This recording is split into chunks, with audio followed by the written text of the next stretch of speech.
Action Impact number 13. The word we all know, Love, love.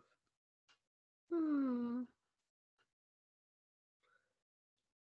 Like to start off with a verse that I think everyone's heard before. And, love is patient, love is kind.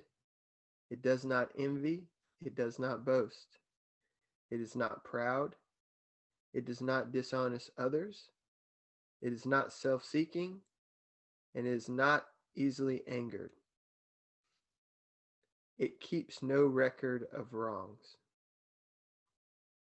Love does not delight in evil, but rejoices the truth. It always protects, always trusts, always hopes, and always perseveres. Love never fails. When I look at love, I think it just a constant affection for a person or a being or maybe a hobby, um, an unshakable care for something is where love comes in. And uh, I think it took me a while to realize that.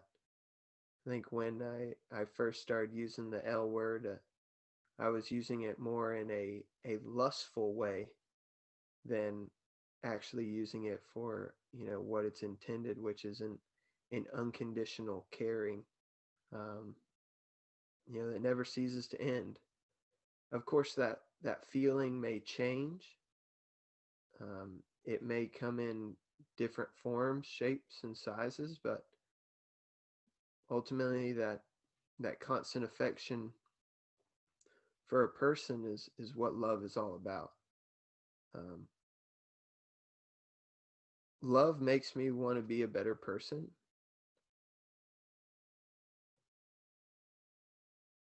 and love wants me to become a better person. I don't think I read that right. Love makes me want to be a better person, and love wants me to become a better person. Um, I swear that made sense when I wrote it down. But, what I look at is getting better each day. That comes in with love. Uh, I think if you miss out on that piece of it, you'll find yourself spinning your wheels or starting to get distant from that thing you love if you just continue to do the same thing over and over and expect different results. Um, I think the butterfly feeling in your stomach is really where love, is at. And some people don't know how to deal with that feeling.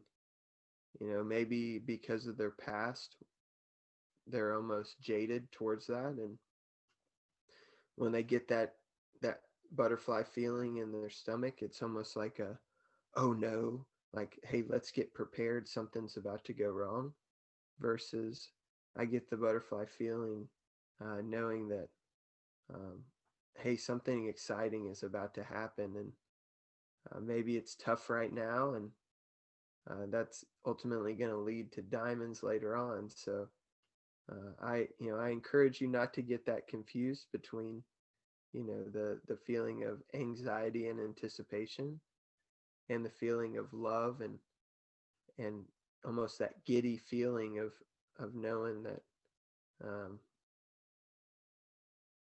you care. When I look at love as a whole, I like to think about it as a roller coaster. Of course, a strong majority of people have ridden a roller coaster, and there's ups and downs, and there's build up and anticipation, and there's waiting in line, and then ultimately getting in the seat and buckling up. I think is pretty cool. There's warnings involved, right? Keep your hands and feet inside the vehicle, right? Um, but I think, love is a roller coaster, and and whether you like the idea of being on top of the world and being able to see your house from here, or you like that feeling of weightlessness and the drop when you get to the valley. um, I think you should celebrate all parts of a roller coaster, but you got to remember that roller coaster takes maintenance. um, this part kind of slipped away from me. I really didn't think about the maintenance aspect, and uh, every now and then you got to make a dry run. Every now and then you got to walk the track and see, maybe not what's broken, but what could lead to be broken, or what needs routine maintenance in your love life. And um, I look at random dates and spontaneous adventures as good maintenance, and also conversations. Really being able to take a step back and communicate. I think that's really important when it comes to maintenance and keeping that car on the track. I've went to Six Flags a couple times where my favorite ride is closed down, and at first I'm like, well, what the heck, this is why I came. But the next feeling is, maybe there's a reason that it's closed down. I'm thankful that maybe I'll live to see another day, and that day that the roller coaster will be open, versus me just going ahead and hopping on a maintenance free coaster and something bad happening. So uh, I think that's really important to remember the maintenance aspect of love, and continuous improvement, and just get creative. I think if somebody can see the creativity and the care, it doesn't matter the grand scheme of things. It's more the effort and where your heart was at than it is the actual kind deed or the adventure that you go on. Um, this quote right here is something that came across my feed, and I really can't get it out of my head. And I think it describes love and the maintenance aspect of that pretty well, because